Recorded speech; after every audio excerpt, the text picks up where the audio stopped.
శివాజ్ఞ Telugu film review by allrounder star Balyam Venumadhav. సినిమా నిడివచ్చి 2 గంటల 26 నిమిషాల 48 సెకండ్లు. ఇక సినిమా సర్టిఫికేట్ వచ్చి యూఏ 4 ఏప్రిల్ 2025న విడుదలైన ఈ సినిమాకి కథానాయకులు వెంకట్ గోవద, ఆశ్రిత వేముగంటి వీళ్ళు హీరో హీరోయిన్స్గా నటించిన ఈ సినిమా మత ప్రచార సినిమాగా చెప్పుకోవచ్చు. ఎందుకంటే ఇది బ్రహ్మకుమారీస్ యొక్క సమాజం గురించి, వాటి యొక్క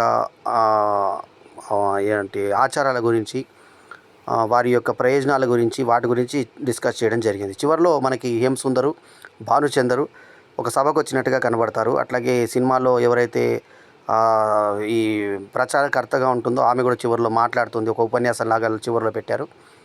అంతకుముందు ఫస్ట్ స్టార్ట్ చేసేటప్పుడు మనకి ఎలా స్టార్ట్ చేశారంటే, బ్రహ్మకుమారీస్ అనేది బ్రహ్మ శివుడు, ఈశ్వరీస్ బ్రహ్మకుమారీస్ అంటారు. అంటే ఈశ్వరుడు బ్రహ్మ కలిసినటువంటి ఇది. బ్రహ్మ తనువులోకి అంటే బ్రహ్మ శరీరంలోకి ఈశ్వరుడు వచ్చిందే బ్రహ్మకుమారీస్ అనే అర్థము వీళ్ళు చూపించారు. ఒక వెలుగు, ఒక దివ్య తేజస్సుని వాళ్ళు పూజిస్తారు. ఆ తేజస్సుని ఈ సినిమాలో వీళ్ళ ఇంటికి రెంట్కి వచ్చినట్టుగా చూపిస్తారు. హీరో హీరోయిన్స్గా ఉన్నటువంటి వాళ్ళకి ఫస్ట్ వాళ్ళ పెళ్ళిలా జరిగింది. ఒక ఇష్టపడ్డాడు, కాలేజ్ లవ్ స్టోరీ కూడా చూపించారు. వెంటబడతాడు, ఓకే అవుతుంది, తండ్రిది వెళ్ళి మాట్లాడతాడు, పెళ్లి జరుగుతుంది. పెళ్లి జరిగిన తర్వాత ఈమె వదినని తల్లిలాగా భావిస్తూ ఉంటాడు. ప్రభావతి వదినగా చాలా బాగా చేసింది. ఆమెకి దేవుడు ఆవహిస్తూ ఉంటాడు, గోవిందుడు.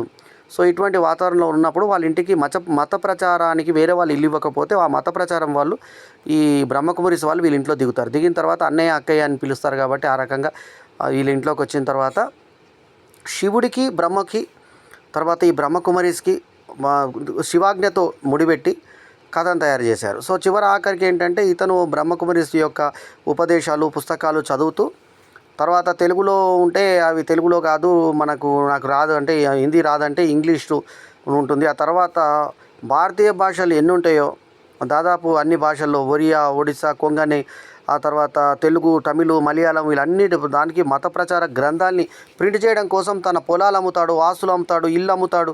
లాస్ట్కు 25 లక్షలు ఖరీదు చేసే ఇల్లు ఈసారి దేవుడు ఎంత తెలిస్తే అంత అంటే 10 లక్షలు అనగానే వెంటనే మీడియేటర్ ఆశ్చర్యపోతాడు. ఇతను 10 లక్షలు కూడా ఇవ్వడానికి సిద్ధపడ్డప్పుడు ఈ డబ్బు ఏం చేస్తున్నారంటే దేవుని ప్రచారం కోసం వాడుతున్నారంటే, ఇంకో ₹1,00,000 నేను ఇస్తానని మధ్యలో వచ్చిన మీడియేటర్ ప్రముఖ నటుడు ఆయన అని చెప్తాడు. సో అట్లా ఆర్టిస్టులు లేరు, రొమాన్స్ లేదు, కథలో ఇంకా వేరే ఏం లేకుండా కేవలం భక్తిభావంతో, భక్తి పాటలతో శివుని మీద డ్యాన్స్ ఒకటి చూపిస్తారు. తర్వాత బ్రహ్మకుమారి సందేశాలతో ఒకటి చూపిస్తారు. గ్రాఫిక్స్లో మనకి ఆ తత్వాన్ని బోధిస్తూ ఆ బ్రహ్మకుమారీస్ గురువు గారు ఎవరైతే ఉన్నారో వాళ్ళ గురువు గారు ఎవరు, ఆ గురువు ఎలా స్టార్ట్ చేశాడు, ఏ రకమైన విషయం చెప్పాడు, బ్రహ్మకుమారీస్లో ఉన్నటువంటి ఫాలో కావాల్సినటువంటి రూల్స్ ఏంటి, వాళ్ళు వైట్ శ్వేత వస్త్రాలు ఎందుకు ధరిస్తారు, ఇలాంటి దాని మీద ఈనాటి యూత్కి మరి ఈ సినిమా ఇది మామూలుగా కూర్చోబెడితే ఎక్కుతుందా అంటే ఎక్కదనే చెప్పాలి. కానీ దీంట్లో ఉన్న ప్రయోజనం ఏదైతుందో వాళ్ళు బ్రహ్మకుమారీస్ యొక్క ఆదర్శాన్ని ఒక సినిమా ద్వారా చెప్పాలనుకున్నటువంటి ప్రయత్నం మెచ్చుకోదగ్గది. బుక్ మై షోలో కనీసం దర్శక నిర్మాతల పేర్లు కూడా ఇవ్వలేదంటే దీని ప్రచారం ఎంత తక్కువ ఉందో అర్థం చేసుకోవచ్చు మనం. సో బుక్ మై షోలో జనరల్లీ ఎంత చిన్న సినిమా, ఎంత తెలియని సినిమాకైనా కూడా కింద మనకు వివరాలు ఉంటాయి. ఇగో చూడండి, పైన హీరో హీరోయిన్స్ పేర్లు, హీరో పేరు వచ్చి వెంకట్, హీరోయిన్ పేరు వచ్చి ఆశ్రిత, వీళ్ళ పేరు తప్ప టెక్నీషియన్ల పేర్లు కూడా లేవు. సో అది ఇదిగోండి శివాజ్ఞ. దాని లోగో కూడా మనుషుల్ని కూడా వేయకుండా ఉత్త ఇంగ్లీష్లో లెటర్స్ వేశారు. సో ఆ రకంగా ఈ సినిమా ప్రచారంలో కూడా వెనకంజ వేసిందని చెప్పాలి. మల్టీప్లెక్స్లలో షోలు పడలేదు. మ్యాక్సిమము ఎక్కడ థియేటర్లో జనం రాక, ఉదాహరణకు నేను మహాలక్ష్మి మల్టీప్లెక్స్కి వెళ్ళాను ఈ సినిమా చూడడానికి, షో పడలేదు, పోస్టర్ మాత్రం ఉంది. సో అట్లా పోస్టర్ మీద భానుచందర్ వాడుకున్న క్లైమాక్స్లో చిన్న సభలో వచ్చినటువంటి ఒక అతిథిగా చూపిస్తారు అంతే తప్ప భానుచందర్ సినిమాలో కనబడేది ఏముండదు. అట్లాగే హేమసుందర్ లాంటి సీనియర్ నటుడు కూడా చివరిలో ఒక చిన్న ప్రసంగంకు వాడుకున్నారు అంతే. సో ఓవరాల్గా ఈ కథ అంతా ఇంకా దాన్ని చుట్టూ తిరిగి లాస్ట్కు వాళ్ళ కొరకే ఆదర్శం అనుకున్న వ్యక్తి వాళ్ళ ఇంట్లోంచి ఖాళీ చేయమంటాడు. భార్య వచ్చి పక్కకు వచ్చి పిలుస్తుంది. ఆమె భార్యగా చేసిన ఆమె ముందు ఒక యువ జంటను చూపించారు. ఆ అమ్మాయి కూడా బాగుంది, అబ్బాయి కూడా బాగుంది. వాళ్ళు మళ్ళీ వీళ్ళని టర్న్ అయినట్టుగా చూపించారు, ట్రాన్స్ఫార్మేషన్ చూపించారు. తర్వాత తీసుకున్నటువంటి ఆశ్రిత ఎవరైతే ఉంటే పెద్ద పెద్ద కళ్ళతో, హావభావాలతో, బాగా భక్తిభావంతో చక్కగా ఉంటుంది. భర్త వాళ్ళని రెంట్ కాల్ చేయమన్నప్పుడు కోప్పడుతుంది. ఎందుకు అంటున్నారు అంటే, లేదా అట్లా కాదు, ఒక ఉదాత్త ఉద్దేశంతో మేము కూడా బయటకు వెళ్తున్నాం అంటే, ఆ లాస్ట్ గురుస్వామిది ఎవరు గురుది ఏదైతే ఫోటో ఉంటుందో ఆ ఫోటో నాకు కావాలని చెప్పి అది పెట్టుకుంటాడు. దాని మీద ఇంగ్లీష్ టర్మ్స్ పెట్టి శివునికి, బ్రహ్మకు ముడిపెట్టి వాళ్ళ బ్రహ్మకుమారీస్ని ప్రచారం చేసుకునే దిశగా వాళ్ళ గురువు ఏమైతే అన్నాడో, ఆయనకి ఏ రకంగా కనబడ్డాడో ఆయన సాక్షాత్కారం ఇంటర్వెల్ ఇచ్చి ఇంటర్వెల్ తర్వాత మళ్ళీ ఆ గురువు చెప్పే సందేశాన్ని అంతా చూపిస్తూ మన గ్రాఫిక్స్లో ఆ తర్వాత మనకి సృష్టిలో ఏం జరుగుతుంది, దానివల్ల బ్రహ్మకుమారిస్ ఏం ఉంటుందంటే, ఇంతలో ఒక అతను భార్యను తీసుకొచ్చి, నా భార్య నాకు వినట్లేదు, ఈ బ్రహ్మకుమారిస్లో చేరిన తర్వాత ఏదో రకంగా ప్రవర్తిస్తుందంటే, ఆయనకి ఇష్టమైంది ఉండమ్మా, నేను పూజలో ఉన్నా కదా స్వామి అంటే, పూజలో ఉండు, అక్కడ ఆయన చెప్పింది విను అని చెప్పినట్టు జరుగుతుంది. అయితే సంసారాలు చేయొద్దంట కదా, అది చేయొద్దంట కదా అంటే, నేను కూడా 3 పిల్లలు కనే ఈ దాంట్లో ఫీల్డ్లోకి వచ్చానని చెప్పి, నాకు 2 అమ్మాయిలు 1 అబ్బాయి ఉంటాడు. స్టార్టింగ్ వాళ్ళకి జ్వరం ఒక అమ్మాయికి వస్తే వాళ్ళు 7 వాడికి మొక్కుకునేటువంటి సన్నివేశాలు కూడా చూపిస్తారు. అంటే పూర్తిగా హిందూ మతం నుంచి బ్రహ్మకుమారీస్ వైపు తీసుకునేటువంటి దీన్ని ఏ రకంగా చూపిస్తారనేది దీంట్లో చూపించి, లాస్ట్గా తన ప్రచార గ్రంథాల కోసము తన ఆస్తులన్నీ తాకట్టు పెట్టి అన్నీ అమ్మేసి ఎంతో సిన్సియర్గా చేసినప్పుడు అతన్ని అభినందిస్తారు అందరూ కూడా. సో ఆ తర్వాత ఇంట్లో కూడా కూర్చొని ఆయన దాని గురించి ఆలోచిస్తూ ఉంటాడు. సో శాంతి సందేశం కోసం ఆయన ఎక్కడెక్కడికో పోతుంటే తోవలో చీదరించుకునే విషయము, తర్వాత పిచ్చోడు ఒకటి రాయితో కొడతా పోతుంటే అక్కడ దేవుడు కనబడే తర్వాత అతనికి మల్లెపూలు వేస్తాడు, వాళ్ళకు రాయి తీసి పక్కకు పడేస్తాడు, కొట్టేటువంటి తన యొక్క ఉద్దేశాన్ని కూడా మార్చుకుంటాడు. ఇవన్నీ కూడా చూపించారు. మొత్తానికి వాళ్ళు సందేశంలో జనాల కోసం, మతం కోసం ఎలా నీళ్లు, వాగులు, వంకలు అన్నీ దాటుకుంటూ ఎలా వెళ్ళారు, ఒక్కొక్క ఊరికి ఏ రకంగా బ్రహ్మకుమారిస్లో చేరమని ఉపదేశించారు, స్టిక్కర్ అతికిచ్చే పద్ధతి చూపించారు, గోడల మీద స్టిక్కర్స్ అతికిస్తారు, ఇష్టమున్నా లేకున్నా వేరే వాళ్ళకి చెప్తుంటారు.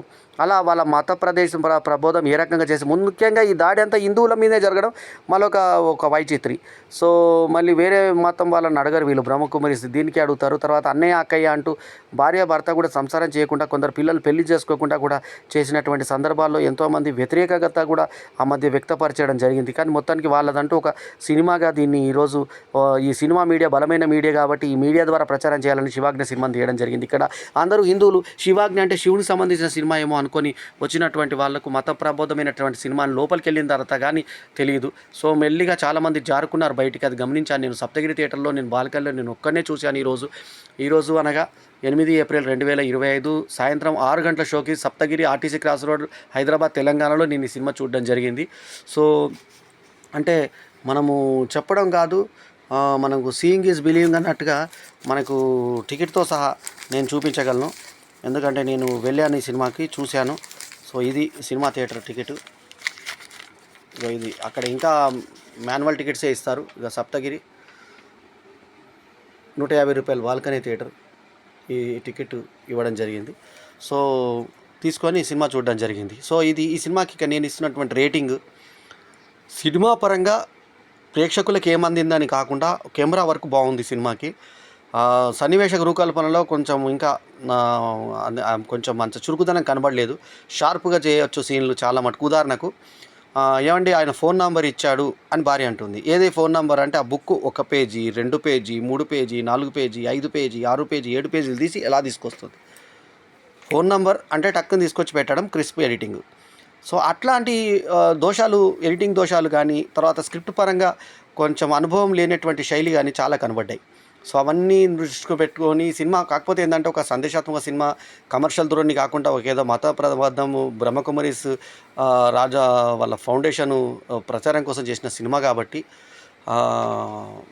దీనికి నేను ఇస్తున్నటువంటి rating 2.25/5 is my review rating. ఈ రివ్యూ కనుక మీకు నచ్చితే లైక్ చేయండి, కమెంట్ చేయండి, షేర్ చేయండి, మా ఛానల్కు తప్పకుండా సబ్స్క్రైబ్ చేయండి. ఎల్లప్పుడూ మీ ఆదరాభిమానాలు ఆశించే మీ ఆల్రౌండర్ స్టార్ బల్లెం వేణుమాధవ్. నమస్తే, జై హింద్.